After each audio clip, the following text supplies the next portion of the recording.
But I gotta open up that damn chat room. Hold on, we going live. We going live. One time for the mind. I just want to open up the chat because I want y'all to listen to this video, this interview by Monster Kody. How do I? What did I do here? I went to the wrong thing. Channel.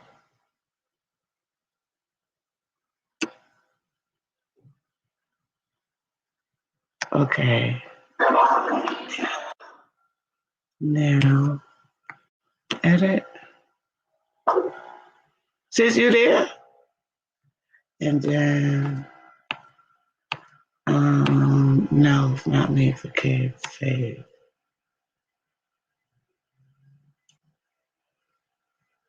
Okay, sis, you there? Hello? Wanda, where did you go now?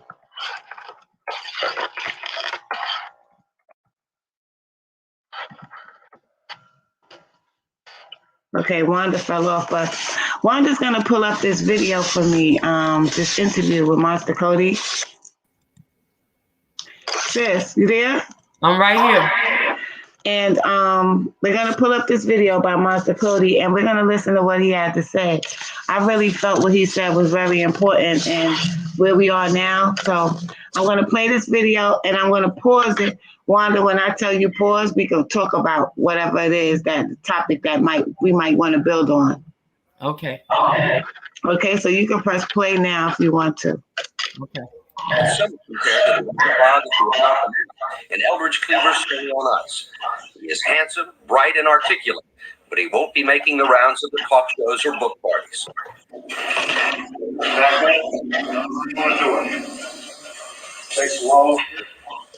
He is presently occupied at the Pelican Bay State Prison, the Devil's Island of the California penal system, where he's serving a 7-year sentence for robbery and assault, indisposed to all but carefully screened guests. I don't see it, sis. I just hear it. Hold on. He spends 22 and a half hours a day in solitary confinement, where he wrote. Hold on. Let me get it. And not have it too loud either. Okay, so what I'm gonna do is let me get back on here because I gotta share it. There you go. Biography of Malcolm X and Eldridge Cleaver's Soul on Ice. He is handsome, bright, and articulate, but he won't be making the rounds of the talk shows or book parties. Back up. Take slow. He is presently occupied at the Pelican Bay State Prison, the Devil's Island of the California penal system, where he's serving a 7-year sentence for robbery and assault, indisposed to all but carefully screened guests. Escort, come in. He spends 22 and a half hours a day in solitary confinement, where he wrote his autobiography with a prison-issued pencil. According to the show business daily Variety, the New York literary agents Janklow and Nesbitt sold it for $250,000. And now, Hollywood mogul Michael Otis' agency is peddling the movie rights. This book is 383 pages of killings, stabbings, beatings, drive-by shootings, revenge killings. At one point, you amputate the arms of a rival gang member. Explain that. This book is 383 pages of reality. I'm uniquely qualified to write 383 pages of life for this generation. And that's what I've done. So it's 383 pages of gore, no doubt about that. But it's reality. It happens every day. In Monster's case, it was everything from carjacking to robbery to murder, with names, dates, and places altered slightly in the book to protect the guilty. Sis, you got sis. Pause that for a minute. Okay. You got something in the background playing? Because I can hear that. Okay, hold on. Let me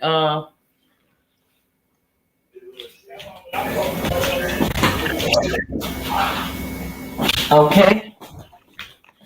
Hey, Q Money, peace, Q Money. Q Money in the building, Wanda. Hey, Q Money. We're gonna break this video down, Q Money. We listening to Monster Kody. This is a deep interview. It's about 15 minutes long. Go ahead, sis. Okay.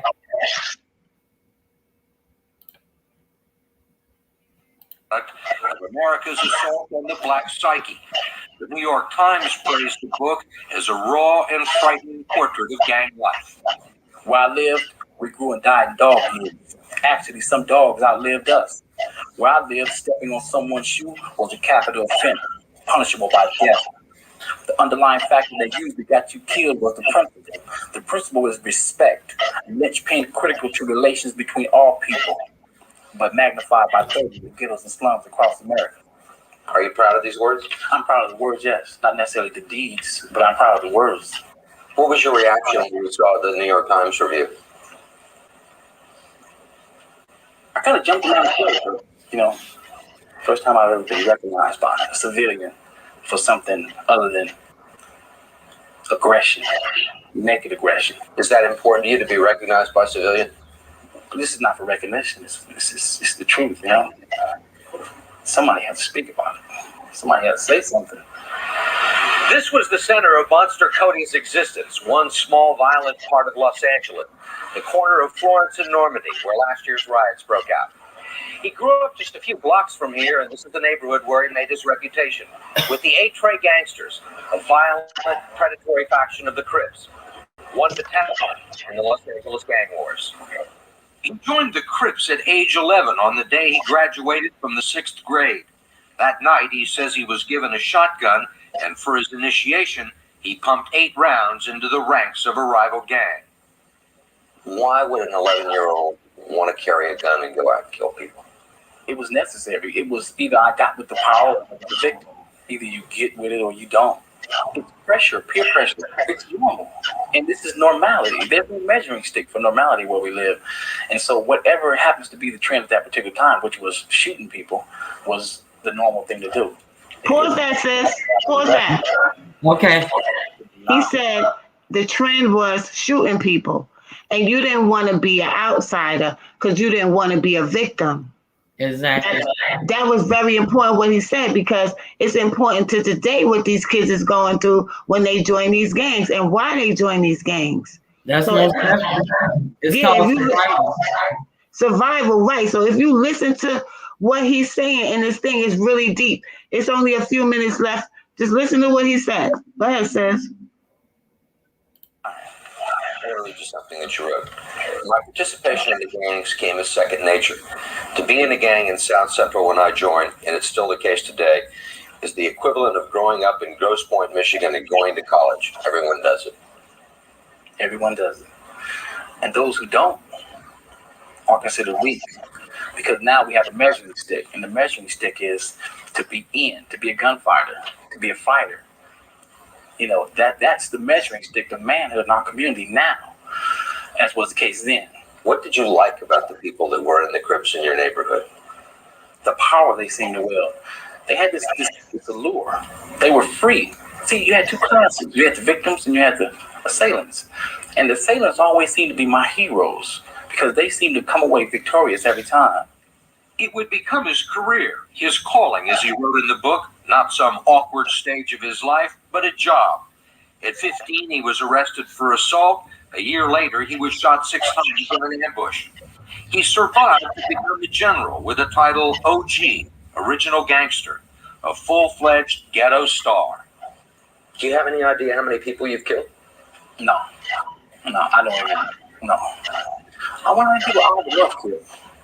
I don't know. Or Norman Cook. He's a hero, isn't he? I don't know. If you remember doing it. Yeah, no doubt about it. I was engaged in the war, and the rules of engagement were kill or be killed, you know? You say it's a war. Who are the sides? Who's fighting who over what? It's a war, actually, for nothing other than the destruction of human beings. The end result is to create funerals. As many soldiers as you can drop on the other side is considered success. And with the dropping of bodies, the pushing out of people, you get a reputation, which is like the pinnacle, and you climb the ladder, just as in any other organization or corporation. Pause that, sis. Anything that's Okay. you climb a. You see what he said? He said you do it because you want the recognition.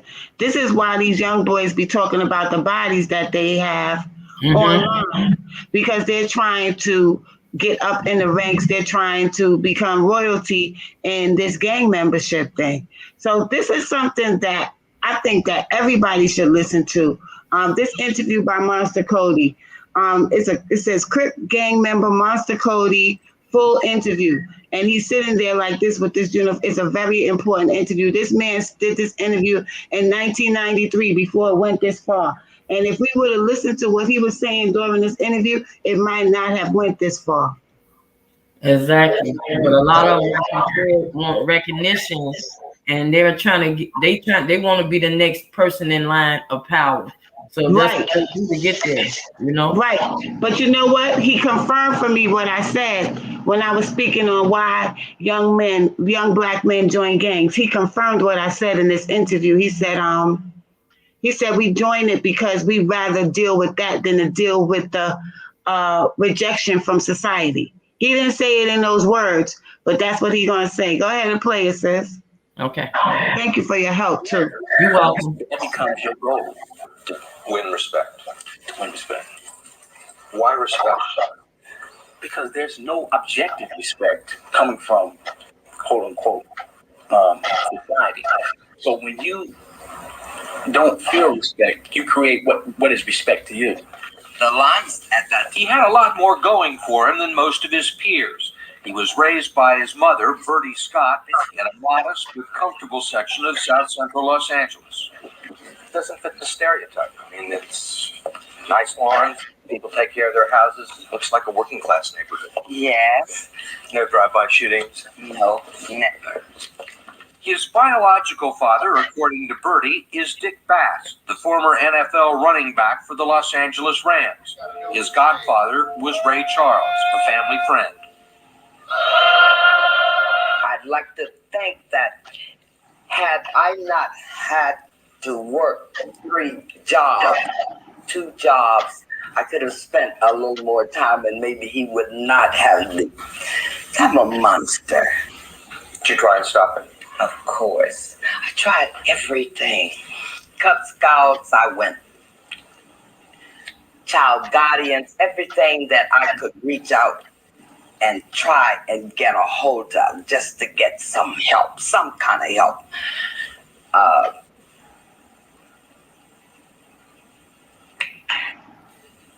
It just couldn't come fast enough because there were too many other children that were having the same kind of problem, parents having the same kind of problem, and there were too many people ahead of my little guy. And as time was moving on, he was moving on. So there was just no help. I want to read you something from the book. I enjoyed your Mr. Cody. I lived for the power surge of playing God, having the power of life and death in my hands.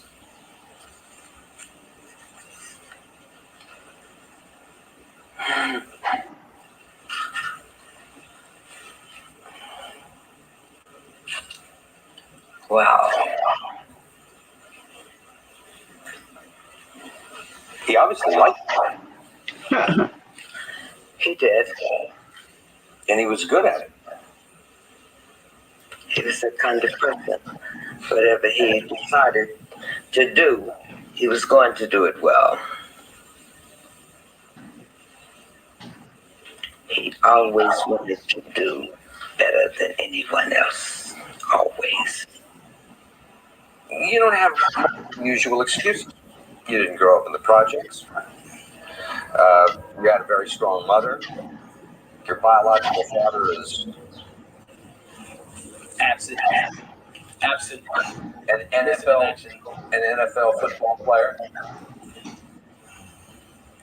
But yeah, I hear Your godfather is Ray Charles. yeah. But while my mother's at work being a working class woman, while my father was on the football field, while Ray was in the recording studio, I was in the street. You know what I mean? I was being influenced by social forces that they couldn't even touch, couldn't even understand. And my mother couldn't protect me from that. Ray couldn't come get me all the time. And Dick never came. But, you know what I mean? So, Do you resent that? to a great extent, no doubt about it. I hate him.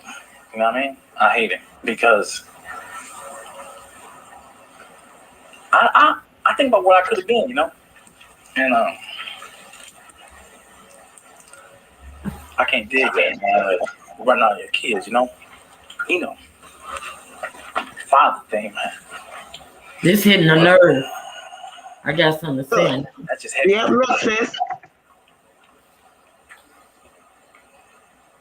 I want to pause this. This remind me of my son, how he was speaking on himself before he died.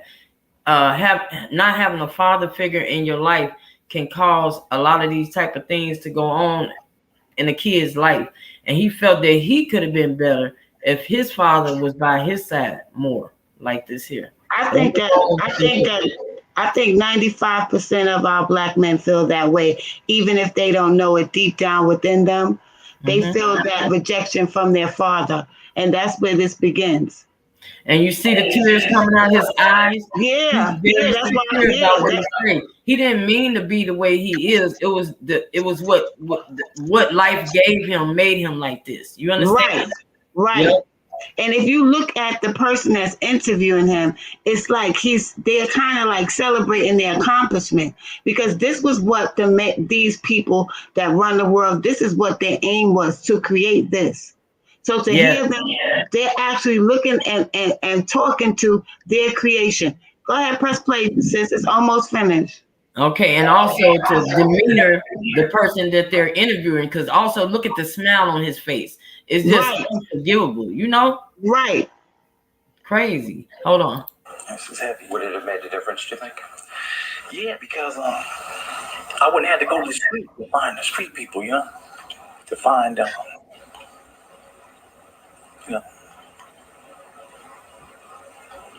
people in the street, you know?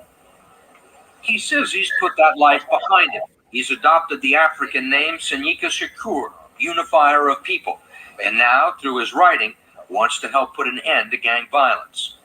I like the pen better than the weapon, actually, now, because I know I can reach more people. I'm not into destruction for destruction's sake. Not everyone buys it. Certainly not Bambi Moyer, the prosecutor in Riverside County, California, who last put Monster away. How would you describe Cody's skin? I would almost say that he is chameleon-like, because of the fact that when he was in court, he was extremely calm, extremely respectful. He's a bright guy. He is not dumb. Extremely intelligent. And I think extremely entrenched in the gang lifestyle. That is his life. A hardcore killer. Mm-hmm. I think Cody Scott would kill you just as soon as he would shake your hand. One of the prosecutors who put you here told us that you were the perfect sociopath. Somebody who was able to use their brains and their charm to manipulate people in society. Sounds like Robert Dole, doesn't it? Sociopath. That's happy. No, I don't think so. I'm a regular cat. You know what I mean? I'm a regular person. You're not a regular person to most people. You've shot people, you've killed people. I've had a good life. Do you feel any respect to, allegiance for the city of Los Angeles, the state of California, the United States of America? Not one iota. I'm not even a citizen of America. I'm a citizen of the People's Republic of New Africa. And no, I don't. America is... No. He says he's renounced gang violence, but now he's embraced a radical black separatist cause that some consider even more dangerous. According to Monster, that's why he's in Pelican Bay. I'm what they call an organizer, an agitator. And when I transformed from being a Crip to being a revolutionary, I became a threat. Are you a threat? Apparently, I'm in solitary confinement, sitting here in chains. Apparently, someone thinks I'm a threat. With 2 armed guards right next to you. This is a college to me. I'm training in revolutionary science. I'm locked in my cage and using what I have to get what I want. So when I get out, I may be a upstanding quote-unquote citizen, being that I won't commit crimes because I'm not a criminal. But every day of my life will be working towards the independence of my people. So I won't rob nobody. I won't sell crack. I won't shoot nobody that doesn't deserve to be shot. I won't commit an act where the police will have to come looking for me because it's not the type of thing with me anymore. Yes, Lord. It's not just me, but a generation of people who have lost their way. There's a multitude of monsters out there. I just happen to be the one to come and articulate the position. Monster's book is out now. Monster himself will be out in 1995. Okay, this is over. That was deep. Now, that explains everything that is going on right now with these gang members. Everything articulately said and broken down to its very last compound, even bringing us back to how this type of mindset is created where they would even join the gang. And if you notice anybody who's in the gang, these my niggas, these my dudes, these my brothers, they want that type of unity, that feeling that they should have gotten from having a father in their life. That's fact. And this is the problem. And I really like the way he broke it down. I like the way he broke it down, whereas he said that what they're looking, they're fighting out there, killing each other. There really is no cause, except that they're looking for the respect that they felt they didn't get by it's abandonment issues. Basically, that's what it boils down to. That's what it is.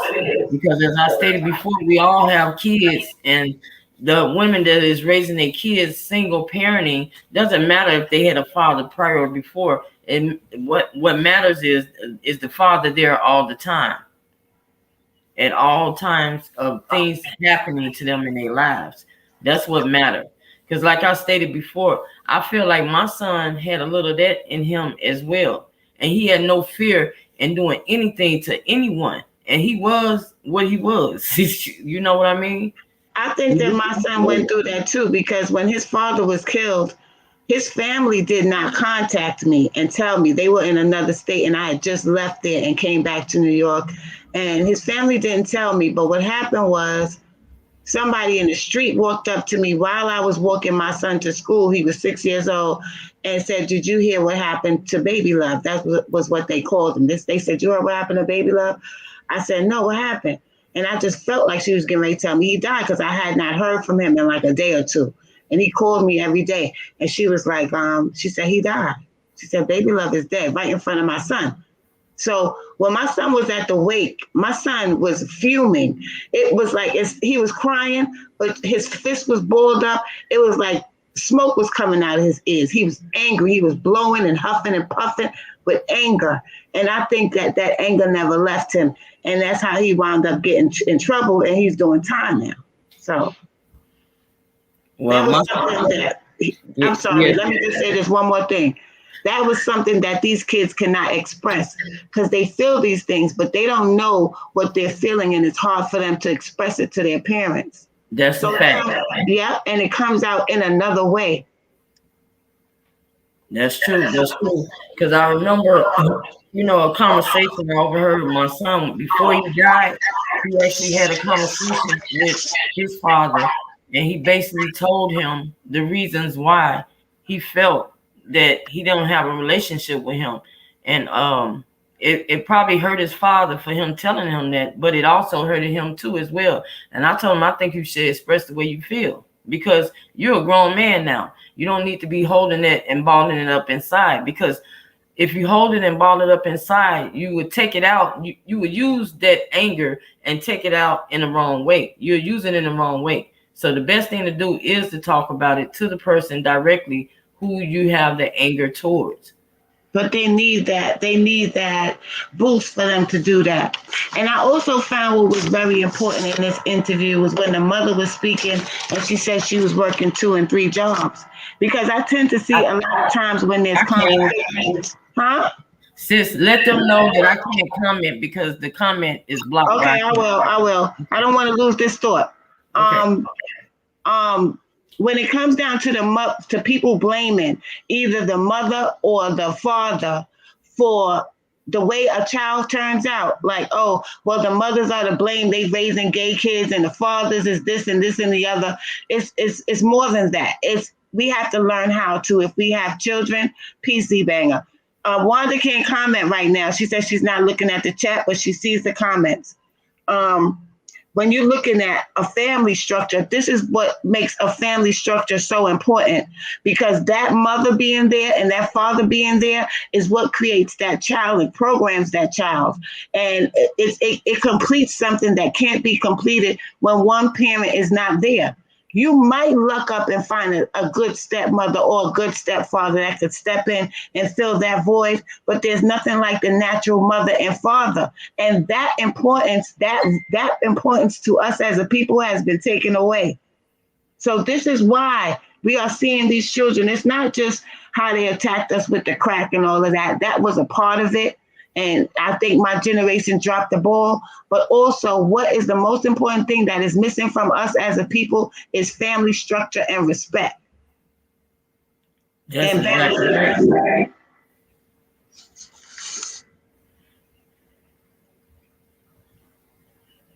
You hit it on the dot. So, I mean, listening to that interview helped me connect a lot of dots, because but I also know that outside forces also play a huge part. But in order to infiltrate us the way that they did, the most important thing that they did, the most relevant thing that they did to have us seasoned and ready to be molded the way they wanted us to be, was to ruin the family structure. And they did that by taking the men out of our households, as we all know today. But that's why so many people here in Chicago the way they are now, because it's more so messed up here, I think, than any other word, because of what you just said. Just like we was talking the other day about New York. At least you guys still got a lot of OGs on the block where they could see them, they respect them or whatever. But most of our OGs here are either down in the penitentiary, dead, or I don't know, they on drugs. It's like they not around, So, but we got a lot that's around. Thank God for them, and for those that have stepped up and are not afraid to step up and are trying to do what they can to offer some type of guidance. But what I've noticed with the ones that's here, that's around, a lot of them don't know how to live their lives other than being a gang member.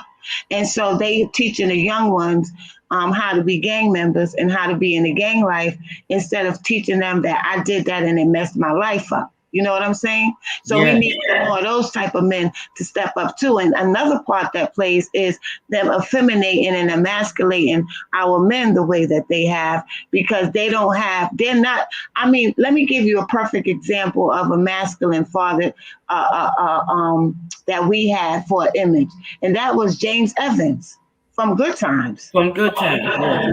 Most of the black fathers had that type of image. They were strong in the household. They was the head of the household. You know what I'm saying? The women still have respect and they still had a say and they did what they had to do. But when it came down to having a male presence, they were strong like that.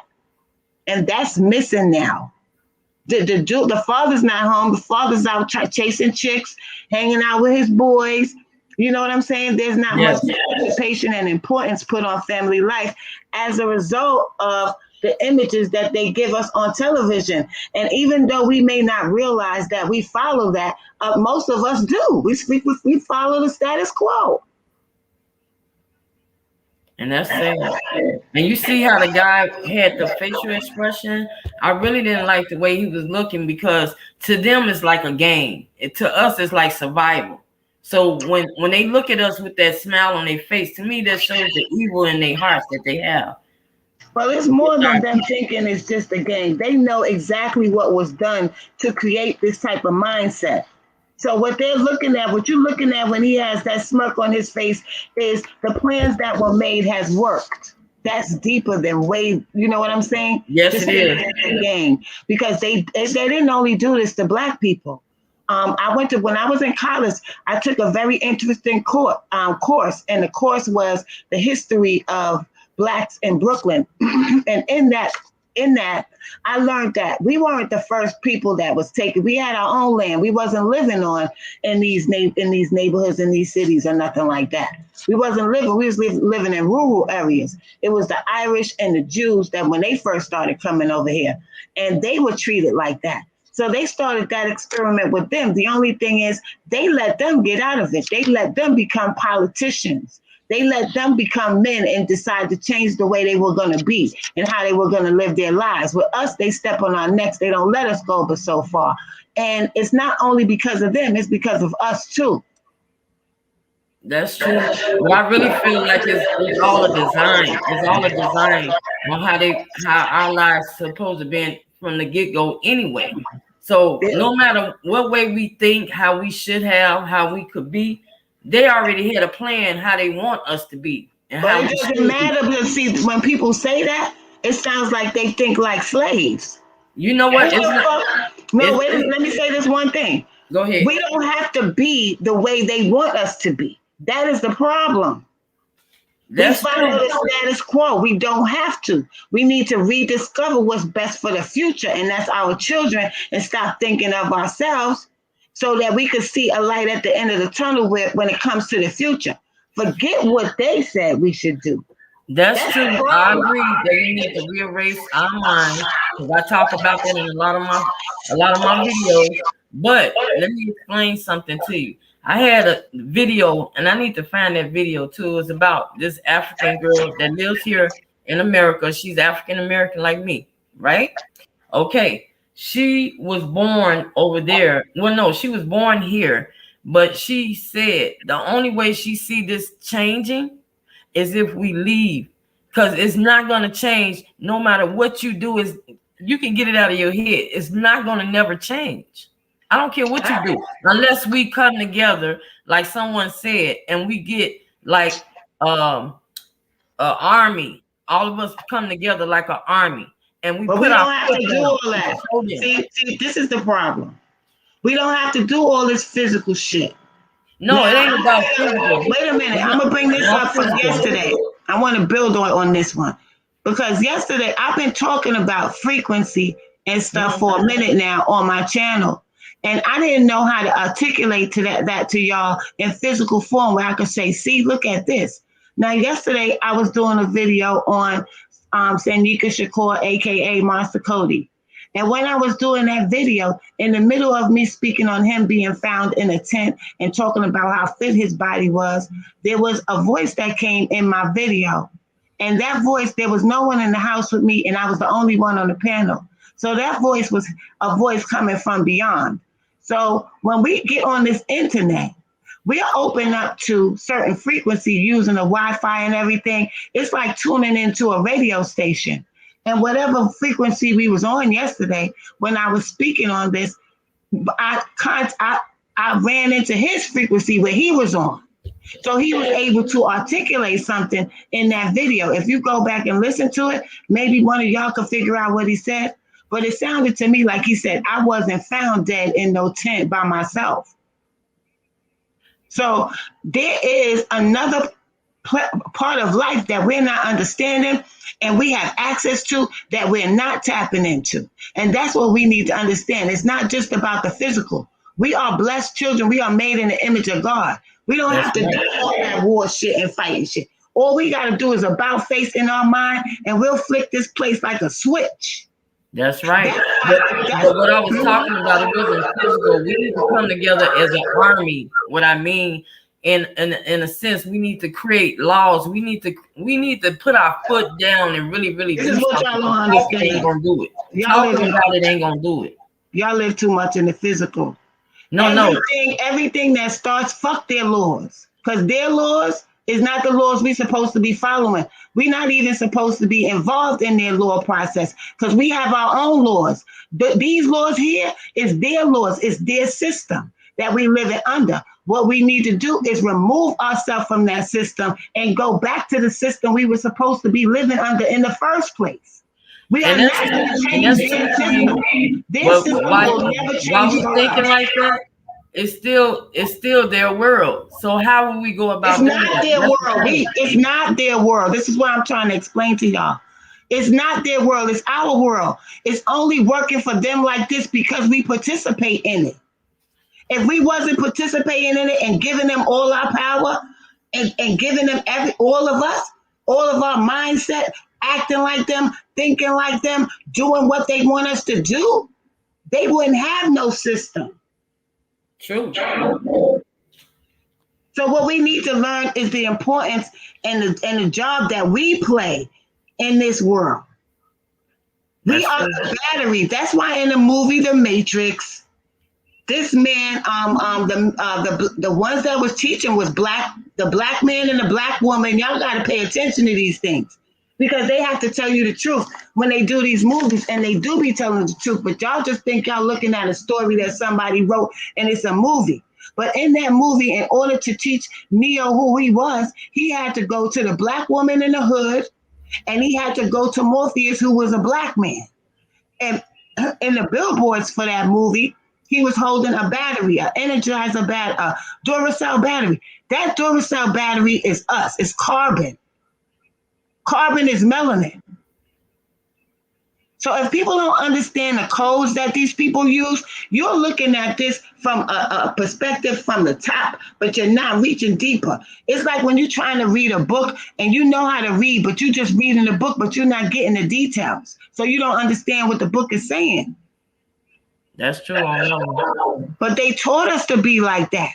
I don't knock our people for that, but it's no more excuses for that because there's too much information that's breaking down how much power we have and how far our power goes. It goes beyond this world. And I truly believe that because I believe in the spirit, the mind, and the body.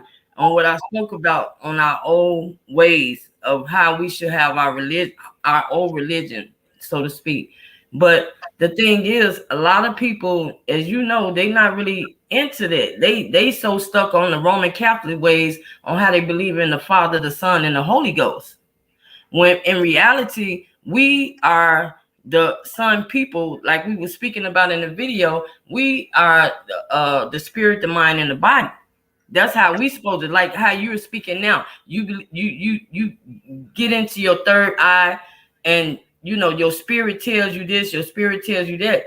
That's what we should be doing. A lot of us is starting to tune into that now, but it's a lot of us still not into that right now. And I think that's why the higher realms allow for Sanyika to pop up in my doggone live because can't nobody tell me nothing. Now, you thought I was talking before. Nobody could tell me nothing now because that was real. It sounded like he was on one of those EVP machines that they be using in these readings on YouTube. Go listen to that one they did about Duck where they had him talking live. It sounded that's that guy. It sounded just like that. And I did not do that. I don't know how to do that. I don't mess with the machines. I don't think I'm advanced enough to be trying to contact people that passed away. That happened just out of the blue. That machine was especially made for what he do, and it costs a lot of money. We couldn't even afford it anyway. But at the same token, yes, you can. They even got apps. They got apps for that, sis. You ain't even got to buy the machine. They even got apps. Oh yeah, they do. But that machine that he has is a very special machine that nothing could replicate, and it's really, really good because the machine that I heard, the updated one that he has, because I've been watching that guy for years. That machine he has now, it actually sounds like the actual person that is actually talking. Because Mama Duck, you remember the video she had? Mm-hmm. She had played that video for what's his name? Cash Brother. She played the video for Cash Brother. And when they all listened to it, they was like shocked. Like, wow, that sounds just like him. They was freaking out. I don't know if that was true or not. I can't speak for that yet, but I do know that yesterday when this entity or when this energy came in through to that live, it sounded like that shit. Yeah. It sounded like that. It sounded like how it sounds when they do those EVP readings online on YouTube. And I don't have the EVP machine. I don't have none of that. So what picked up his frequency was the internet. So that goes to show you how the internet is intertwined with our energy. I'm gonna find a way to break that down to y'all, cause I be trying to tell people, you got, when you talking to all these people and you on camera and stuff, it kind of it draws energy from you. It kind of drains you a little bit. It can do something to you. That's why I try to tell people who's in front of the camera all the time, you gotta clean your energy. You gotta take a salt bath. You gotta get all that energy spewing from all these people watching you off of you, cause it's real. It's really real. I'm telling you. And I did nothing to manipulate that video. Go back and listen to that first video I did about Monster Kody. And I truly believe that what you just said. You can have all these bad energies around you, and that could pull you down from what you really truly trying to be in this world. Well, it's a lot of things that attach itself, and it's a lot of low entity energies that can attach itself to you, and you don't even know because you don't understand nothing about this. And unfortunately, people need to know more about it because it's real. And that's why karma is coming back so fast, because now the spiritual realm and the physical realm is intertwined with one another. They've reached a frequency where they're both intertwined with one another. So that's why karma is coming so back so fast on people. And you know what else I wanted to cover? I wanted to talk about, I talked to you about this earlier, sis. I wanted to talk about Polo G. Now, when I took one this morning, sis, and been resting on and off all day after you said that yesterday. Yes, blessings is real. So I was talking to Wanda earlier today about Polo G. And I was telling her that when I saw that he was on the Breakfast Club, I got a little concerned, like in the pit of my stomach. I was like, uh-oh, he's going on these mainstream platforms. And then, boom, he got arrested. Now, what I want to say to these up and coming rappers that may come across this video is, do not mess with the mainstream. As soon as y'all start getting attention from the mainstream, you start getting in all kinds of trouble that you wasn't getting into previously. You was fine when you was where you was at. That's fact. But as soon as you get on these mainstream platforms, something goes on. If y'all don't believe me, y'all go back and look a little ahead.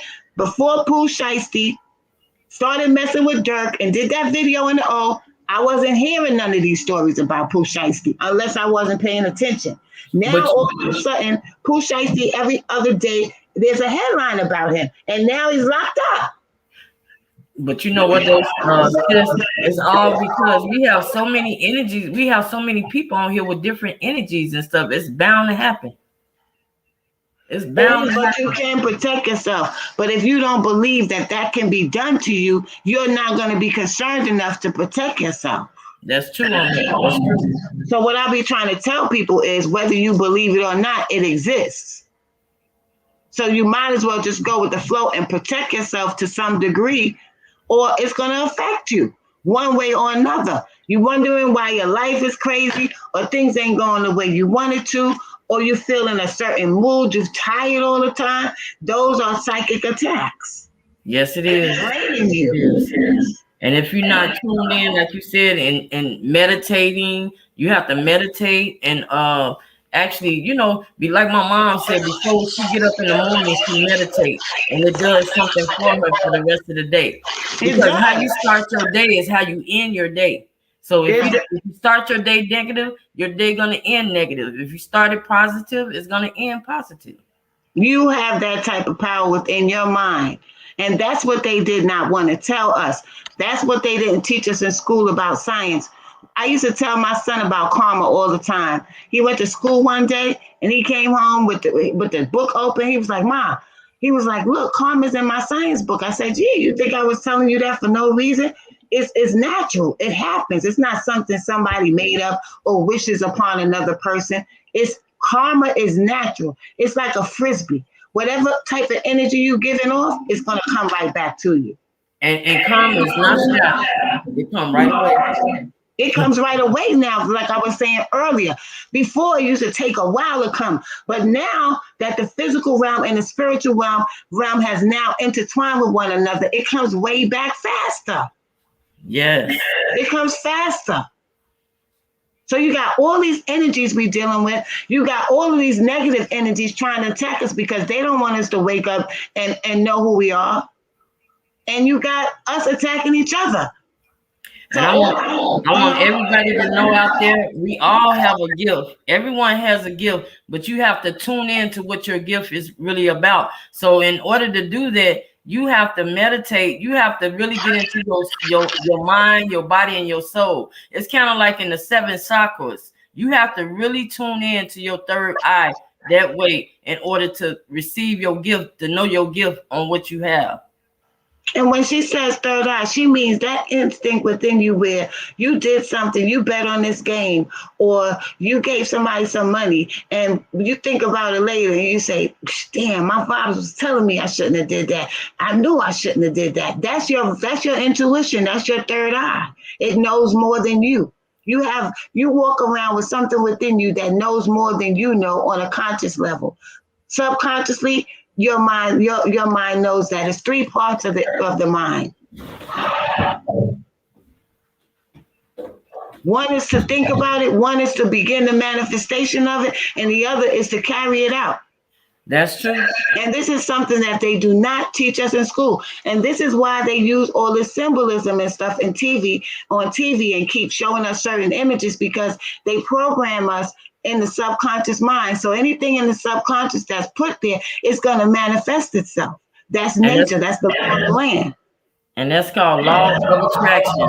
Whatever you think, if you can see it, speak it, and see yourself actually doing it, because I lived my life like this here all my life and not knowing that I was doing law of attraction. That is exactly true what she said. Law of attraction is intentional. I'm talking about how they get us to manifest things unintentionally without us even knowing it. But yeah, that's true on that part. But what I'm saying on how they can manifest. I understand what you're saying, but you go into another topic.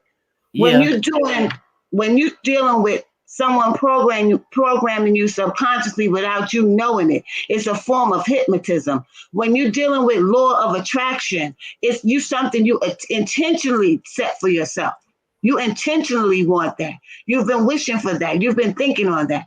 But this is sneakily put into your mind in a sneaky way for you to manifest that.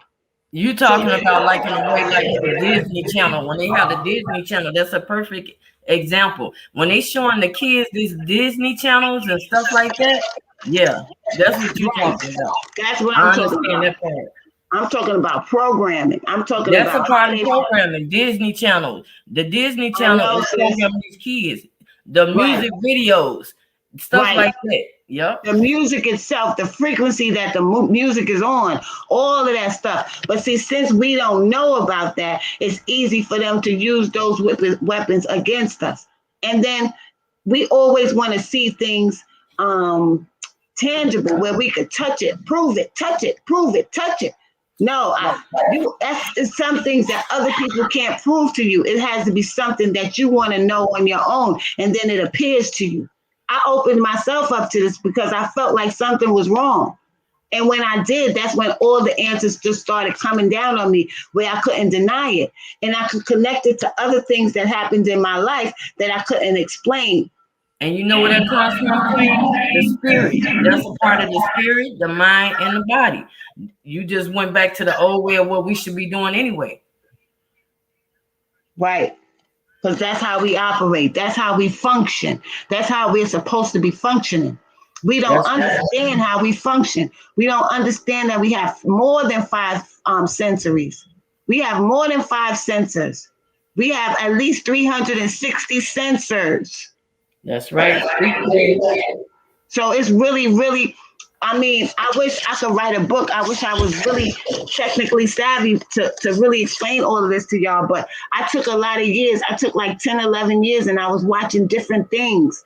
And this is why I'm able to connect dots with things that I see. It's not that I just made something up and I just said, okay, this is how it is because this is the way I want it to be. And this is what I'm comfortable with. No, I asked for answers. And I started learning things. I started seeing things, and I was able to put them together. But I couldn't articulate it to other people because it's something that you can't really give to someone unless they're looking for it.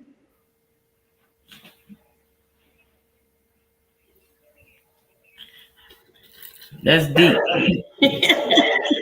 So what I want to say is, to y'all up and coming rappers too, you got to be very, very careful. I know y'all want to live that dream and be on that stage and have all the things you want, all the women, all the money, all the cars, the houses, take care of your family and all of that. But that's an attraction that's given to you to draw you into a web. And once they capture you, you're in trouble. It's nothing nobody else can do to help you. So you have to you have to understand what you're getting into when you're signing these contracts and stuff, because when they talk about selling your soul to the devil, that's not a game. It's true. It's the absolute truth. And if you don't believe it, if you want to know more about it, you got to do your research. You cannot just deny something because you don't like the way it sounds, because that doesn't mean that it doesn't exist. That's true. What you were speaking on about the rappers want the money, the cars, it remind me of that song what Drake used to sing. I love that song that he had. I want the money, the cars, and all of that stuff. That's what it reminds me of. And that's what a lot of these kids, that's all they see. They see material things. They don't know what it takes to really get there, because the things it takes to get there, they might not want to do if they really knew what it was about. So that's why that's why they put us in the position where we want so much. We want for things. It's so hard for us to get things when we're actually trying to get back our own money, because all the riches of this world comes from Africa. So it's ours naturally, but they have us fight back and work for our own stuff. That's our money.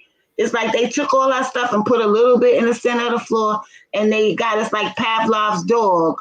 Like when they trained the dog to come and eat when they hear the bell, even when he knew it was no food in there, he would just run over there looking for something because he was used to it being there. And that was a program. Look up Pavlov's dog. Pavlov's dog. I'm going to put it in the chat. PAVLOVS dog. And I think it's Carl Jung that came up with it. It's called CARLJUNG. This theory came from him, and they love this man. This country loves this man, Carl Jung. They love his philosophies. So this is what they do. They study all this type of stuff to control us without our knowledge. And we need to be more aware of these things if we want to be ahead of the game. This is chess, not checkers. That's right, sir. Anybody can play checkers, but it takes a king and a queen to play their chess. Right. Throwing us crumbs, blessings. Peace, Rob. Throwing us crumbs and having us fighting for crumbs, fighting each other for crumbs. They say in the Bible, whom everybody should be familiar with because it's been pushed on us for so long, that, what do they say? Damn, I lost my train of thought. It's something that the Bible that relates so good to what I was just getting ready to say, but I forgot, y'all. That's okay. You're doing your speak queen good, because you've been talking about this all day to me. I want to hear it. Yeah. Yeah. Well, it'll come back, I hope. But there's a lot of things out here that's obvious. We just don't think it's cool to.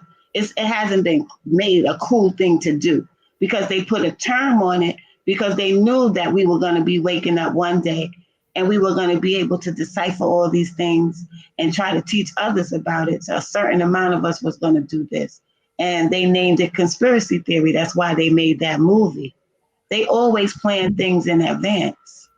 They can tell us what they can see what type of mode we're in. They can see what type of person we are just from our birth charts alone.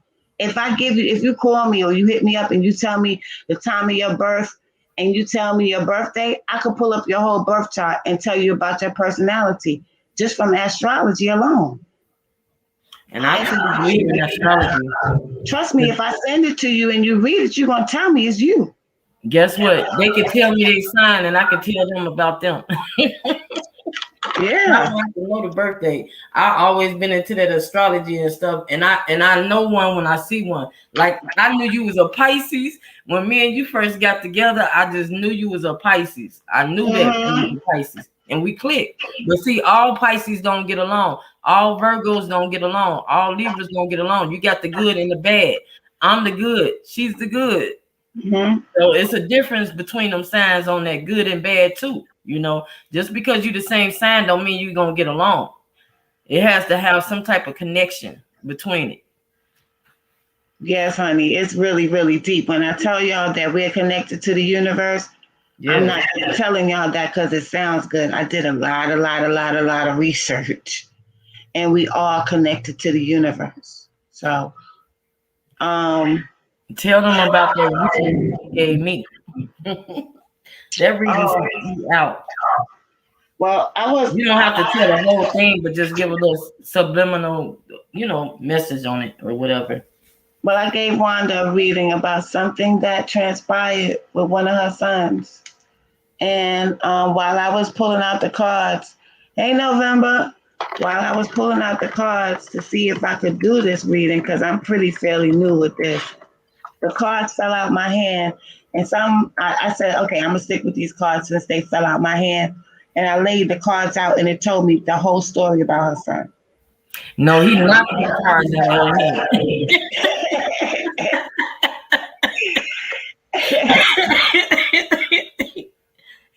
My son knocked the cards out of her hand. He wanted her to see what he was trying to tell her. And what he told her is something I didn't even bring to her at all. Mm-hmm. And we talk all the time. Told me the story, and I just had to admit, is it right? Yes, true, false, or whatever. But I was like, true. Mm-hmm. And then, the story came together to her. Yes, honey. November, I don't know how to do emojis in here. I don't have an option for emojis. So, it's really deep, y'all. I mean, as I become more articulate with this, I'm going to share as much as I possibly can when the time comes. And I just felt it was a time for me to have this conversation, given what happened yesterday when I was talking about Monster Kody, because he came through. He's a powerful spirit. He came through on this doggone live. Yes, he did. You can go listen to it for yourself. I can't make that up. So, but one thing I don't like is when they see one of us speaking highly intelligent about something that we know and we believe in, they look at us like we should be talking like savages or someone that's just because we're in a poor area, we come from that area that we have to act like our environments. That's not the way it is. Because I came from the hood. Just because you come from the hood, you don't have to act like the hood. But let me tell you this. Like Queen said, I don't play checkers, I play chess. So growing up, I saw a lot of things, but I carried that with me. So everywhere I go, I'm good to go. And everybody from Chicago, I know Q Money know what I'm talking about. I can go anywhere in this world. Queen know what I'm talking about. She's from a big city. She know what I'm talking about. So anybody from a city, know they came from the hood, they can go anywhere in this world and survive. They could go anywhere in this world and they could live and they could not have issues with people or anything. They just know how to survive, period. Well, I also want to say this. I want to give a shout out to King AK-47. And I also want to give a shout out to Shark on Land 600 for the show that they did yesterday. The live that they did yesterday. I have never heard a more powerful live since I've been digging into this drill scene. That was very powerful and that was very positive. And I really appreciated that yesterday. It like shifted my whole everything. Like there is hope. So that was a nice live yesterday. Oh, another thing I want to bring up. We want to talk about how the people look innocent. The innocent people sometimes be misconstrued. Those are the ones you need to watch. A lot of people look at because they the ones that be huffing and puffing, talking all big and bad and stuff like that. Them the ones they the fuck boys. They the fuck boys, and those are the ones that ain't gonna do 2 cents. Okay, but you got them ones that look innocent. They look sweet. And they look like they want her to fight. Them the ones that kill your ass. Because you got to look at some of these white people out here, right? When you go to the penitentiary, and my son, he confirmed this here, because he was locked up with a lot of famous people that was in jail. He said I don't know this white guy, but it was a white guy that killed all these damn people, whatever. Anyway, he said he looked so innocent, Mom. I said, really? I said, but them be the ones to kill you, though. He said, you right. He said, I had to keep my eye on him because I might have to whoop his ass. I was like, wow, excuse me, Queen. Forgive me for, cussing on your channel. But anyway, that's just to let you guys know, never doubt someone by looking at how they look, because the way they look could be misconstrued, period. That's true. That's facts. You know why I said what I said. We're going to go past that. We're going to start going into the spirit first. We're going to go past all this physical shit when I get finished with y'all. I'm dead serious. All this physical shit y'all be talking, no offense, but that shit is fucking irrelevant now. We in fucking 2021, and y'all going to need to fucking come upstairs. Like, for real. For real. That's why I be trying to bring A up here, and I'm going to try to bring other guests up here to raise y'all frequency. Like, y'all have enough stuff to keep y'all concerned with the physical world, but I need to get y'all into where y'all real power lie at, and I need to get y'all to understand that shit, because you're going to need that for protection. These people ain't afraid of nothing else. They're not afraid of your 30s and your 50s. They got weapons that'll totally destroy your weapons. That's true. They have weapons that will totally destroy any weapons we could get our hands on, but they cannot mess with us in the spiritual realm. They can't. That's why we got to get our minds strong. This is how Bookman, hold on a minute, baby. This is how Bookman from Haiti, when he had the war with the Americans back in the days, look it up. The only way he won that war was because them Haitians put some voodoo shit on their ass. And that's why they still suffering to this day, because they already ripped away all the knowledge of how to fight back that way. And people don't know what they're doing. And they changed everybody, converted everybody to Catholicism. So the knowledge is lost over there. So y'all will go ahead and keep saying shit is spooky and all that bullshit, but that's your best weapon that God gave you here on this planet. And you know that one, because I already done told you some shit, and you know for a fact what I'm saying is true. Oh, I know. I've been avoiding stuff that I need to do, so I already know. I'm just trying to be normal, but you know what? These are the times, we're in the times and the days that we need to be not normal. We need to really use the gifts that God gave us, and the gifts that we all have. No. We abnormal now. We need to be normal. We abnormal now. I got that right. We living under rules of people that are lesser than us. You got the patients. You got the patients teaching the doctors. Reword, you right. So we better start tapping into our full education of who we are, because we're at war here, and they don't care if you don't know who you are, and they don't care if you don't believe nothing that's going on. They don't care about none of that. All they care about is their survival. And their survival is making sure you don't know who you are and what your capabilities are.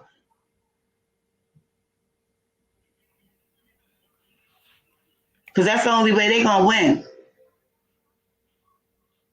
Boom. You got it. So if y'all really want to win, because we all thinking we at war with each other in this block and that block, nobody owns that block. None of us own that block. But right. I'm going to tell y'all, our territory is this whole planet. This whole planet, God gave it to us as our territory. And we're not doing our job. And we get what's we are the superior. We are. And then Charlize Filson say the cat is out of the bag. The cat been out the bag since, you already know, Charlize, because you've been rocking with me since I was rocking on another channel, dropping this type of knowledge to people. So Charlize already know. I haven't even shown them nothing, Charlize, on this channel yet. Like really went deep with them, with these people, because it's not the same audience. But eventually, as I start to train y'all and educate y'all more about this, about who we really are and how we really supposed to operate, y'all gonna be ready for war, for real, for real. Because the war ain't with each other. That ain't the war, boo. That's true. Because you know why I say what I say, sis? I say from experience, knowing that I had something very personal happen to me. Two of my kids. See, the spirit knows I'm strong, that I can handle my own, and that I'm strong enough to handle anything that come at me. But sometimes when they can't get at you, like I told my son before he died, you're a strong man, and someone that cannot handle you, they will find something else to handle you. They will find something to get at you. And before you know it, like maybe 1 or 2 weeks later, guess what? That's what happened to him. And I was telling him this so I could strongly tell him this story because it happened to my father, right? My father's Nigerian. He came here to this country when I was a kid. I never really got a chance to know my father, but it happened to him. He was ganged up on and people killed him.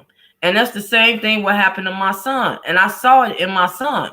So when I told him, and he always told me, Mom, you got a gift. He said, you always say things and stuff and things happen. But I don't be trying to make things happen. I don't try to speak it or whatever. But it's just, I told him that for a reason because my heart was pouring out to him. I felt like something wasn't right, like something was about to happen. But I was trying to tell him so he could learn from what I was telling him. But unfortunately, it was too late because by the time he realized, probably he was gone, and I found him. So that's how that go. Well, that's a life experience. That's a life experience, sis. But I think I need to break this down to you so you can really understand. God used you as a vessel for some type of energy to come here, and it was time for that energy to go. Yep. So it was time for that energy to leave now. He played his part. He didn't leave in the spirit, but he's not here in the physical because God needed him in the spiritual realm. That's true.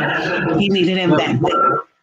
That's true, Queen. But what I was talking about was what I was all his life, me and him being around each other, we was always close. So a lot of things that I used to, him and my son that died prior before him, they know me when I say something, listen to what I say. Not as a mother having a feeling something is going to happen. I always tell them things. Like, for instance, I'm going to give you an example. I was in my sleep. I was dreaming. I had these dreams many times. Dreams are something different from visions. I used to have visions too. I had a dream that my son and his best friend took my car. I saw them driving my car. Something woke me up out of my sleep. And I saw my keys in my car gone. So I'm calling on the phone, like, if y'all don't get y'all blah, blah, blah back, I'm going to beat both of y'all blah, blah, blah butts, right? I get outside. They on their way back. Out here in the suburbs, they on their way back from wherever they was, Arlington Heights, meeting up with some college girls or whatever, because they were still teenagers in high school. So when they got back, they was looking at me crazy, like, how you knew we had this car? They was about to come back. I said, I knew it. I saw it in my dream. And my son looked at me. He didn't say nothing because he already know me. But his friend looked at me like, wow, Miss Wanda ain't no joke. No, Miss Wanda knew somebody had did something with her car, and I saw it in my dream. Same thing with my sister. I don't know if I told you this story, Queen. My sister, I was in my dream, dreaming that my sister took my car before I went to Germany. And I had just bought this new car. My husband did not see this car. So I woke up out of my sleep telling my grandfather, my sister, my other sister, because I got 5 sisters under me. I'm the oldest. I said, where's my sister Nicole at? They say, why are you asking for her? Because they already knew she crashed the car. I said, where is she? I said, because she crashed my car. And I'm finna find her and I'm finna beat her butt.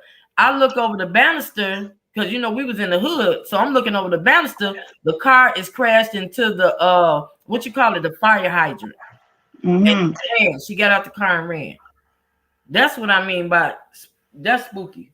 And you know, it's other things too, but it ain't spooky. It's a gift that we haven't been educated about, and we all have. But some of us have opened it and activated it, and some of us have not.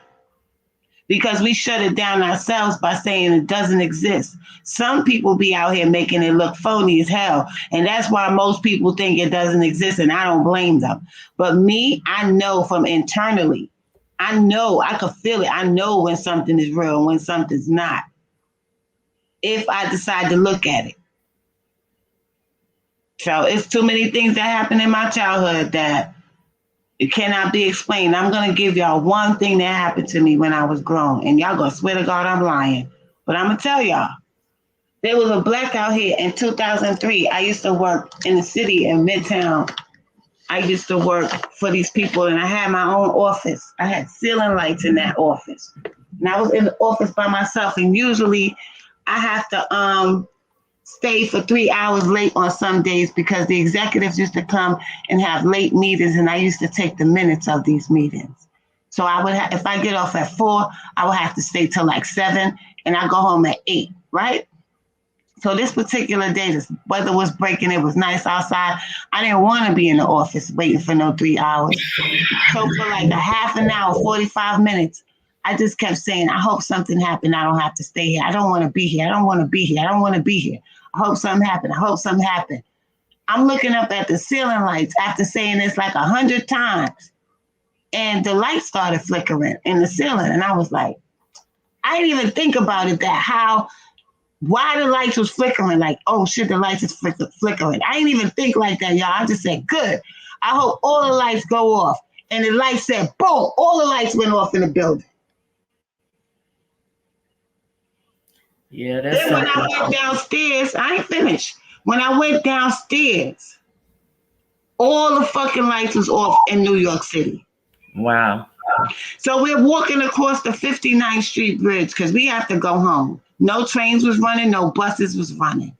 Everybody was walking from their jobs to go back to their respective boroughs, Brooklyn, Queens. So we had to walk over a certain bridge to get to Brooklyn. And I'm walking over this bridge. And I was with this Spanish girl. Her name is Leslie. Me and Leslie walking over this bridge for hours. We walking. We finally get to this other bridge. She said, my friend Angel was supposed to pick me up. I don't think he could pick us up because the cell phones wasn't working or nothing.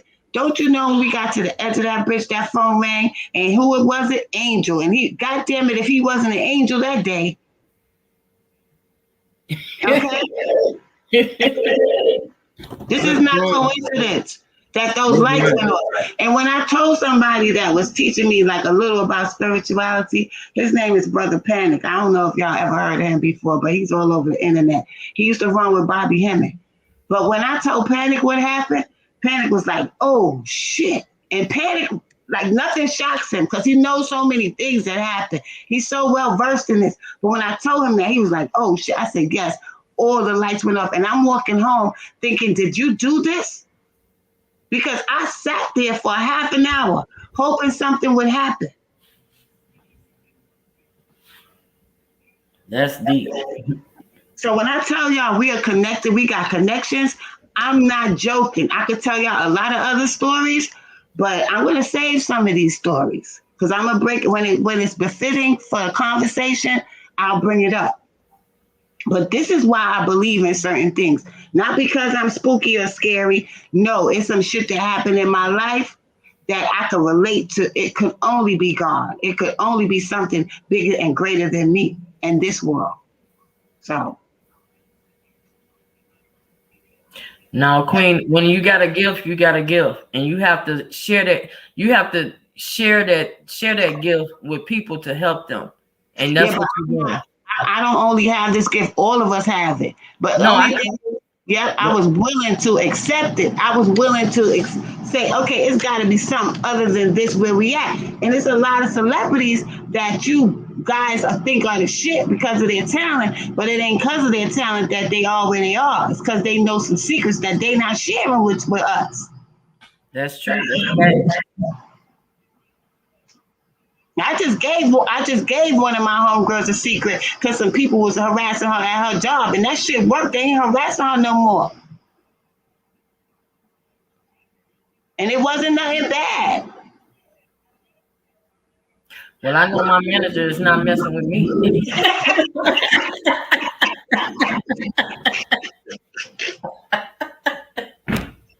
That's an inside joke, you guys. I can't speak on that right now. Yeah, I'm telling you. I'm telling you. If y'all don't know this other side of the world, I'm telling y'all, it's a whole different part of the world of life that we were not taught on purpose. That's why they burnt our libraries. That's why they took our language from us. That's why they took all our customs from us, our beliefs from us. That's why they took all of that away. It wasn't for no reason why they did that. They did it for a reason.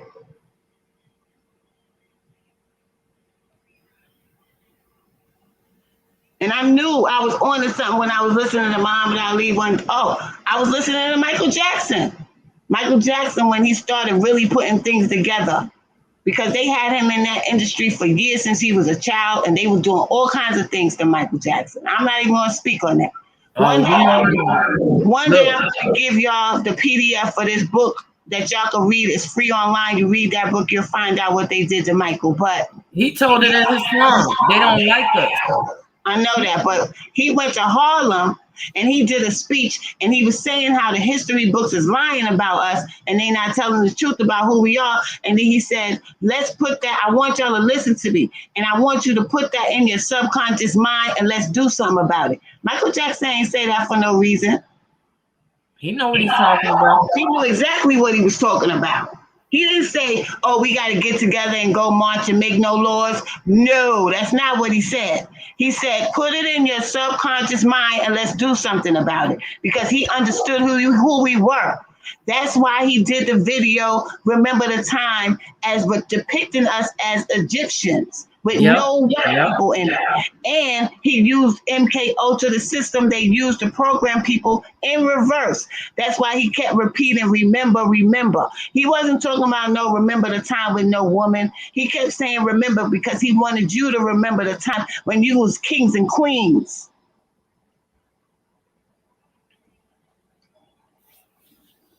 And that's why they labeled him a child molester. Yep, because I never believed that he ever raped a child. Never, ever. Never, ever. If you don't know him as a person, which I never met him in my life, but I truly believe and I felt that he was telling the truth. And they was just trying to make a mockery of him. Listen, he was not supposed to put Black people on television as kings and queens in Egypt. We didn't even know. A lot of people didn't even know that Egyptians was Black. They think that they're Arabs. That's supposed to be the secret. They ain't shoot them noses off the Sphinx and all them statues for nothing. They did that for a reason. But you got to remember, like we're all over the world. We're not just in one part of the world. We were everywhere. So whatever you think this but person the thing about the Egyptians is they kept the recordings. They was the best recorders. That's why Egypt is so important. They was in Ethiopia first, and then they started leaving Ethiopia. Now let me rewind it for you. Wait a minute. Let me finish saying this. Okay. It was in Egypt that they decided to do all the recordings. That's why Egypt has all the hieroglyphs and all the statues and all the tombs and all the books and all the papyruses where they got the Bible from and all religions. That's why everything was there, because that's where they kept all the recordings. Egypt is African. We're all as one. Egypt is African. They are Africans. Because Egypt, go ahead. Egypt and Africa was one. No, right now Egypt today, is no. It's not Egypt and Africa was one. Egypt is Africa. That's a part of Africa. I'm trying to explain. I know. Trust me, I know. Because my people is over there. I'm trying to tell you, I know this much. Let me tell you, I had an Egyptian lady I used to work with, right? And she knew that I was Nigerian, right? But she telling me I'm not African. I said, yes, you are. She said, no, I'm not. I said, yes, you are. No matter what way you try to put it, where's Egypt? She shut up and smiled at me. Oh, my boss is an Egyptian, and they know. They one of the dudes that I used to roll with that was Egyptian that I used to work with. He told me, he said, "I already know I'm a sand nigga." He said that right out his mouth. He said, "I'm a sand nigga. I know who I am." So I'm not gonna keep y'all on the No, on the speak, line too Queen, speak. long. And one day, me and Queen gonna get together with you guys because I got some information that we gonna talk about, and it has to do with who are the true Israelites. I got information on that, and the people you think ain't what it is. That's a good one because I guess we got to bring a little bit about everything so that we can help people put things together and understand. What up? I stand on that so that we can get people to really understand the importance of our history and who we are and how it plays a part in our lives, even though we don't recognize it. We really and truly need to understand who we are and how we operate. It's very important, family. It is. It's very, I know y'all don't think it's important, but all these top people that y'all all be looking up to, they know everything that I'm speaking on right now. They know all of it. And they're 10 steps ahead of you because of it.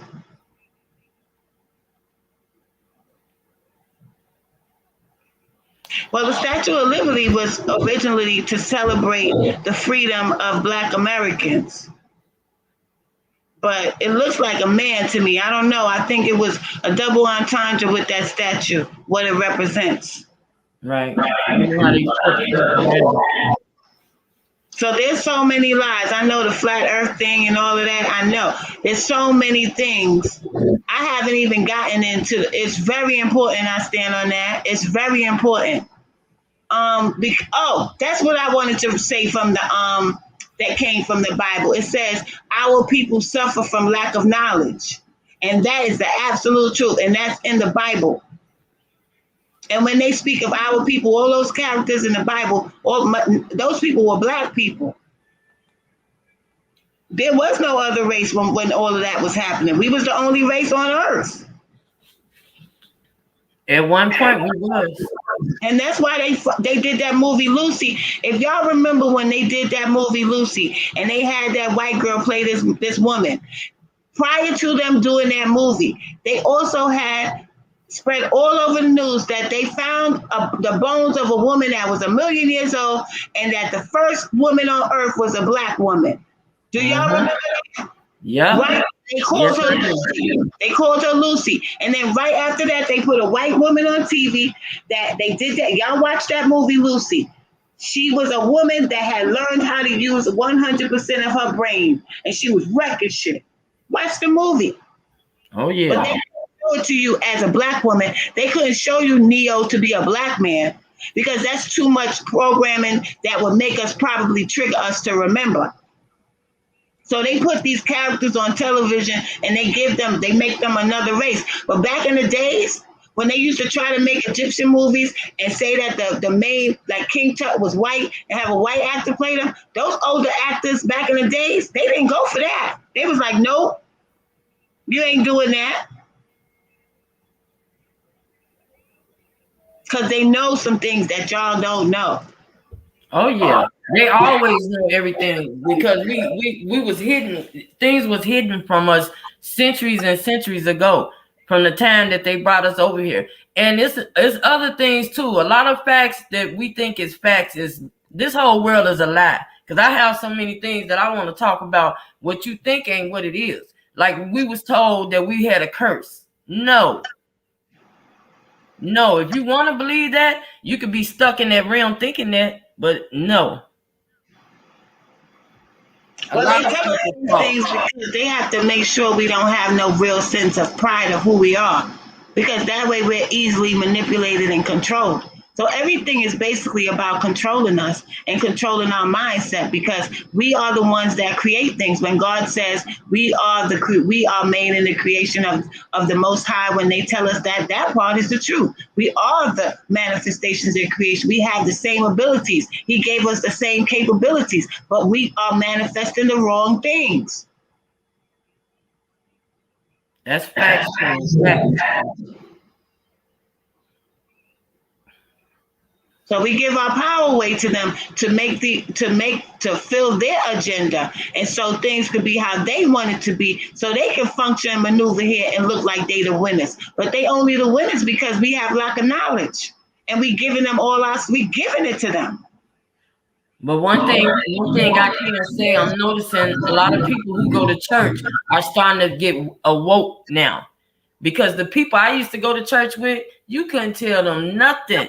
But when I went to my mother-in-law's passing, her funeral, anyway, I was talking with these same people, and they was on the same level as me. I was shocked. I said, Yes, what made you change your tune? They started tuning into their spirit, their mind, and their soul. I said, I was always like that.